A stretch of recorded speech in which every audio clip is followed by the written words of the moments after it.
Come ride the little train that is rolling down the tracks to the junction. Forget about your cares, it is time to relax at the junction.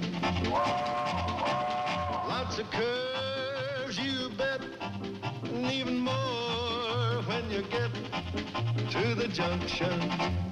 Petticoat Junction.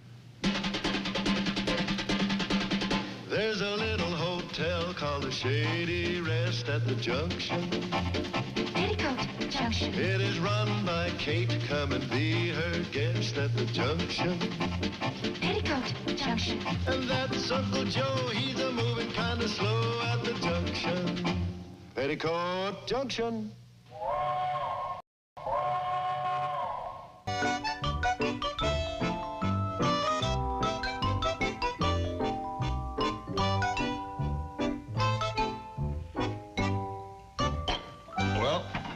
This is it. Back to the grind. Darling, do you have to go? Well, honey, I'm a breadwinner now. And that's what us breadwinners do. We go out and win bread. Hey, be careful. These are my work clothes. I know. But, darling, do you realize this will be our first time apart since we've been married? Yeah, I guess it is. You're tired of me. No kidding. I am? But better not be. You're supposed to love me. Tell me you love me. Oh, I do, darling. I love you with every fiber of my being. I love thee to the depth and breadth and height my soul can reach. I love thee till the sands of time run cold. Okay? Well, it's better. What, you mean I gotta go through that every morning before I leave? Bye, darling. Bye, honey.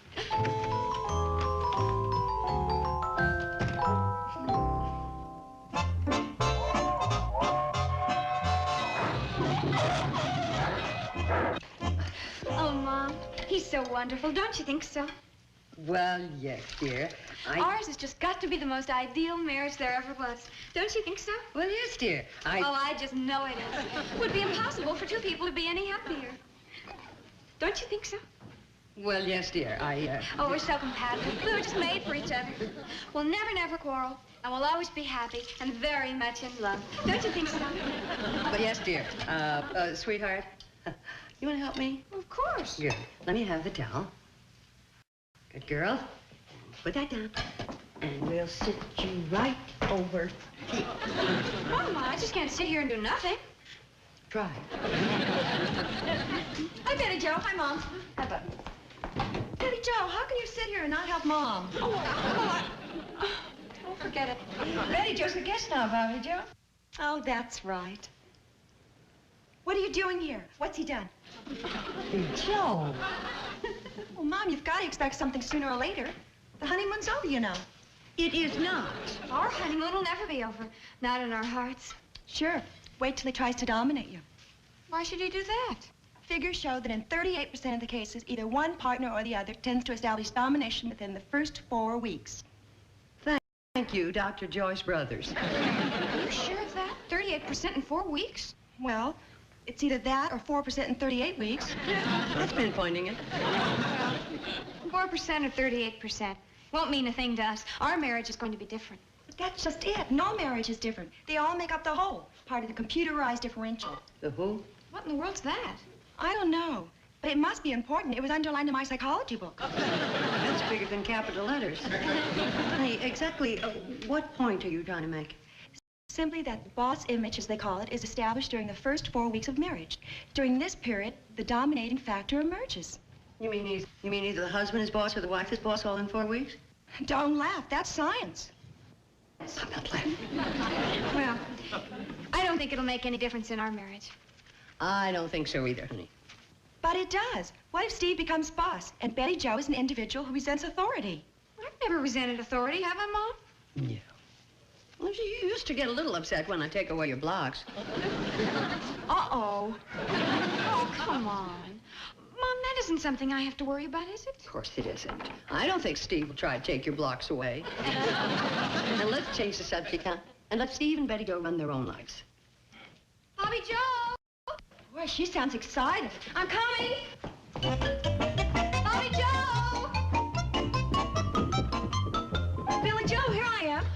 Joe, I've got some terrific news. Betty Joe, good. This concerns you, too. Oh, what is it? Well, this Saturday night, they're having a big show on the Tri-Valley Network. Maybe you've heard about it. Oh, sure. They've been advertising it all week. Yeah. What's that got to do with your girls? Oh, wait till you hear, Mom. They're looking for a sister act, and so my agent, Sid Sparks, suggested the three of us. How exciting. And afterwards, there's some other entertainment, and we're in on that, too. Well, what are we waiting for? Let's go. We can start rehearsing right away. Golly, I don't know about Saturday night. Well, what's the matter? Well, I'm a housewife now. Just because you're a housewife, you can't sing anymore? No, but Steve works during the week, and I feel I should devote the weekends to him. Right, Mom? Right. Oh, I'll erase that. Oh, I've said right from the start, I am not going to interfere in your marriage. And let's keep it that way, huh? Well, I don't see what going out on a Saturday night would hurt. Well, you heard what Mom said. She said she wasn't going to interfere, but she didn't say anything about us. What do you think? Well, I don't think I better. I think I ought to just stay home Saturday night. What a horrible way to live, being cooped up all your life. It's not being cooped up. It's just that I feel this one night I should be with Steve. This would be a wonderful time to try out the boss image. What are you talking about? It's something she read in her psychology book. During the first 4 weeks of marriage, either the husband or the wife emerges as the boss. And it doesn't concern me one bit. This would be the time to test it. Why, you could put on your hat and coat and say, "Toodaloo, Steve, I'm off to the radio station to sing with my sisters." And if he hits the ceiling, then you'll know. Exactly. Well, I'm not going to do it, so forget it. Hey, I've got it. Why don't you just try it the honest way? Oh, that. Just say, Steve, I have a chance to sing with my sisters on Saturday night. Would it be all right with you? And to make sure he says yes, give him a little present ahead of time. You know, a fishing reel or something. Hey, Joe. Well, that's the way the husbands work it on the wives. It's called the softening up process. You know, for a single gal, you sure do know an awful lot about marriage. I learned that from my psychology teacher. Well, what does he know about it? Well, everything. Why, he's... Yeah, come to think of it, what does he know about it? He's a bachelor.